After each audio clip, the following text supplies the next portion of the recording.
Hello दोस्तों, आप सभी का स्वागत है आपके अपने चैनल वीके स्टडी पॉइंट में। आज हम बात करेंगे, मैंने पिछले वीडियो में भारतीय राज्य व्यवस्था के से एक वीडियो बनाया था। उस वीडियो में मैंने लोकसभा से संबंधित कुछ प्रश्नों पर चर्चा किया था। आज हम लोग बात करेंगे भारत के प्रधानमंत्री और मंत्रिपरिषद से संबंधित जितने भी प्रश्न बन सकती हैं उन सभी प्रश्नों पर हम लोग चर्चा करेंगे। आइए सबसे पहले शुरू करते हैं कि भारत के प्रधानमंत्री की नियुक्ति किनके द्वारा होती है। तो भारत के प्रधानमंत्री की नियुक्ति राष्ट्रपति के द्वारा की जाती है। दूसरा नंबर क्वेश्चन देखते हैं कि नीति आयोग के अध्यक्ष कौन व्यक्ति होते हैं। तो नीति आयोग के अध्यक्ष प्रधानमंत्री होते हैं। मैं आपको बता दूं कि पहले नीति आयोग का नाम योजना आयोग हुआ करता था। योजना आयोग को बदल के नीति आयोग बनाया गया। नीति आयोग का निर्माण 1 जनवरी 2015 ईस्वी को प्रधानमंत्री जब कार्यकाल में आए, मोदी जी जब कार्यकाल में आए उस समय बनाया गया था। योजना आयोग के भी अध्यक्ष प्रधानमंत्री ही होते थे और नीति आयोग के अध्यक्ष भी प्रधानमंत्री ही होते हैं। संघीय मंत्रिपरिषद की बैठक की अध्यक्षता कौन करते हैं। तो जो मंत्रिमंडल की बैठक होती है उसकी अध्यक्षता प्रधानमंत्री करते हैं, क्योंकि मंत्रिमंडल के जो नेता होते हैं वो प्रधानमंत्री होते हैं।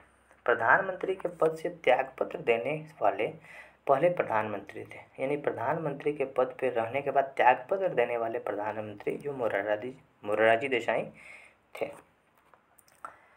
सबसे अधिक समय तक प्रधानमंत्री रहने वाले व्यक्ति जवाहरलाल नेहरू। जवाहरलाल नेहरू की मृत्यु कार्यकाल में ही हो गई थी। सबसे ज़्यादा 16 सालों तक ये प्रधानमंत्री के रूप में कार्य किए। प्रधानमंत्री बनने की न्यूनतम आयु तो 25 वर्ष। मैंने एक न्यूनतम आयु की वीडियो अपलोड कर दी है, जो कि आप लोग देख लीजिएगा कि जितने भी लोग होते हैं उन लोगों की सदस्य की जो अर्हताएँ होती हैं, न्यूनतम आयु होती है कितनी होती है, उसका एक वीडियो प्रॉपर रूप से डला हुआ है, देखिएगा। प्रधानमंत्री बनने की न्यूनतम आयु 25 वर्ष। संसदीय शासन प्रणाली में सबसे पहले किस देश में लागू हुई थी। तो संसदीय शासन प्रणाली, संसद रूप किस तरह से लोकसभा हो राज्यसभा हो, इस तरह से लोकसभा राज्यसभा तो ब्रिटेन में नहीं होती है, हाउस ऑफ कॉमन, इस तरह की जो व्यवस्था है यानी कि संसदीय शासन प्रणाली की जो नींव है वो सबसे पहले ब्रिटेन में रखी गई थी और वहीं से भारत में आई। भारतीय शासन के अनुसार तथ्यात्मक संप्रभुता किस व्यक्ति में निहित होती है। तो संविधान के अनुसार तथ्यात्मक और संप्रभुता जो है प्रधानमंत्री में निहित होती है, क्योंकि प्रधानमंत्री सदन का नेता होता है। भारत के पहले प्रधानमंत्री जवाहरलाल नेहरू।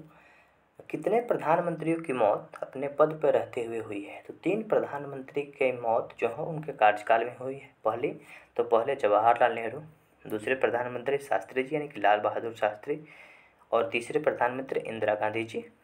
जो 3 प्रधानमंत्री अब तक की मौत कार्यकाल में रहते हुए ही हो चुकी है। प्रधानमंत्री के पद पे शपथ कौन दिलाता है। तो राष्ट्रपति दिलाता है, ठीक है।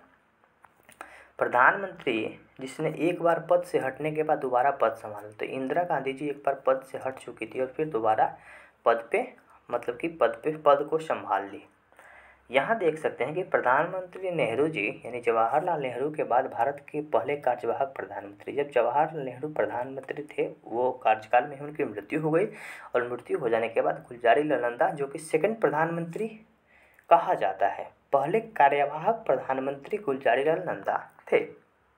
मंत्रिपरिषद व्यक्तिगत रूप से किसके प्रति उत्तरदायी होता है। तो व्यक्तिगत रूप से राष्ट्रपति के प्रति उत्तरदायी होता है, ठीक है ना। मंत्री व्यक्तिगत रूप से राष्ट्रपति के प्रति उत्तरदायी होता है और मंत्री सामूहिक रूप से प्रधानमंत्री के प्रति उत्तरदायी होता है। ये प्रश्न हमेशा पूछा जाता है। सबसे कम उम्र के प्रधानमंत्री तो राजीव गांधी सबसे कम उम्र के प्रधानमंत्री थे। इनको मिस्टर क्लीन भी कहा जाता था। लोकसभा में बहुमत दल के नेता तो प्रधानमंत्री होते हैं।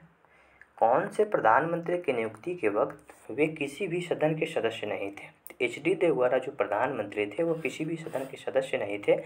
ऐसा संविधान में मतलब कि लिखा हुआ है कि कोई व्यक्ति बिना मंत्री रहे, बिना किसी सदन के सदस्य रहे भी वो मतलब कि मंत्री पद की शपथ ले सकता है। 6 महीना बाद उसको किसी न किसी सदन की सदस्यता ग्रहण करनी होगी। आगे क्वेश्चन देखते हैं कि वह प्रधानमंत्री जो एक दिन भी संसद नहीं गए। तो चौधरी चरण सिंह जो थे उनको संसद में जाने का मौका नहीं मिला। उस समय सदन नहीं चल रहा था। यथार्थ कार्यपालिका की समस्त सत्ता जिसमें निहित होती है वो मंत्रिपरिषद में होती है। तो जितनी भी कार्यपालिका कार्य करने की जो समस्त सत्ता है यानी कार्य करने का जितनी भी जिम्मेवारी है वो मंत्रिपरिषद के ऊपर होती है, क्योंकि कोई भी विधि नियम कानून बनाने की काम मंत्रिपरिषद के द्वारा की जाती है। सब संसद में लोग मिलकर विधि बनाने के काम करते हैं। संघीय मंत्रिपरिषद सामूहिक रूप से, तो मैंने बताया व्यक्तिगत रूप से राष्ट्रपति के प्रति, और संघीय मंत्रिपरिषद सामूहिक रूप से लोकसभा के प्रति उत्तरदायी होते हैं। किसी भी सदन का सदस्य बने बिना कोई व्यक्ति मंत्री बन सकता है, 6 माह तक बन सकता है। जिस तरह से HD देवगौड़ा साहब बने थे, उस समय 6 महीने तक आप बन सकते हैं। संविधान के जिस अनुच्छेद में मंत्रिपरिषद की नियुक्ति व पदच्युत की प्रावधान है, यानी अनुच्छेद 75 में मंत्रिपरिषद की नियुक्ति के बारे में बताई गई है, जो कि बहुत ही इंपॉर्टेंट प्रश्न है। अनुच्छेद 75 मंत्रिपरिषद की नियुक्ति से संबंधित बातों को बताया गया। केंद्रीय मंत्री अपना इस्तीफा किसे सौंपते हैं, तो राष्ट्रपति को सौंपते हैं। केंद्रीय मंत्रिमंडल मंत्री जो लोग हैं अपने इस्तीफा राष्ट्रपति को सौंपते हैं। स्वतंत्र भारत के पहले कानून मंत्री तो doctor B R Ambedkar. Doctor B R Ambedkar संविधान बनाने में बहुत ही अहम भूमिका इनकी रही, और यहाँ पे पहले कानून मंत्री के रूप में भी ये कार्य किए। जो प्रस्ताव संसद में मंत्रिपरिषद रखती है वो विश्वास प्रस्ताव होता है, यानी संसद में मंत्रिपरिषद के द्वारा विश्वास प्रस्ताव को रखा जाता है। यानी कि यहाँ विश्वास बनाने के लिए विश्वास प्रस्ताव मंत्रिपरिषद रखती है। ये भी प्रश्न बहुत इंपॉर्टेंट है, याद रखिएगा। मंत्रिपरिषद के सदस्यों को शपथ कौन दिलाता है, तो मंत्रिपरिषद के जितने भी सदस्य होते हैं उन लोगों की शपथ राष्ट्रपति के द्वारा दिलाई जाती है। भारत के मंत्रिपरिषद में अधिक सदस्यता लिए जाते हैं, अधिक सदस्य लिए जाते हैं लोकसभा से, ऐसा कोई बात नहीं है, लेकिन लोकसभा से ज़्यादा लोग को ली जाती है, क्योंकि ये प्रतिनिधि का सभा होता है और लोगों द्वारा चुन के गए प्रतिनिधि उसमें होते हैं, और इसलिए बनाया जाता है ताकि मतलब कि लोगों के द्वारा चुने गए प्रतिनिधि और मंत्री बनेंगे तो लोगों के द्वारा ही ज़्यादातर काम करेंगे। तो इस तरह से है, यानी कि मंत्रिपरिषद में अधिक सदस्य लोकसभा से ली जाती है। स्वतंत्र भारत के पहले गृह मंत्री तो सरदार वल्लभ भाई पटेल। स्वतंत्र भारत के पहले वित्त मंत्री जॉन मथाई। राज्यसभा के सदस्य मंत्रिपरिषद का सदस्य हो सकता है, बिल्कुल हो सकता है। यहाँ आपको लिखा गया है कि भारत के मंत्रिपरिषद में अधिक सदस्य लोकसभा से लिए जाते हैं, लेकिन राज्यसभा से भी मंत्री बनाए जाते हैं। जिस तरह से अभी आपको यहाँ जो अभी की जो रेल मंत्री हैं, वर्तमान रेल मंत्री, वो राज्यसभा से चुन के ही गए हैं। बहुत सारे मंत्री लोग जो कि राज्यसभा से चुन के मंत्री बनाई जाती है। तो ये वीडियो आपको कैसी लगी कमेंट बॉक्स में ज़रूर बताइएगा, और आने वाले समय में और भी इससे और अच्छी तरीक़ा से हम लोग वीडियो बनाने का प्रयास करेंगे, और आप लोगों का सपोर्ट मिलता रहे। आप लोग इस चैनल को शेयर करिए, अगर अच्छा लग रहा होगा तो लाइक करिएगा, कमेंट करके बताइएगा कि हाँ ये सब प्रयास कैसा लग रहा है।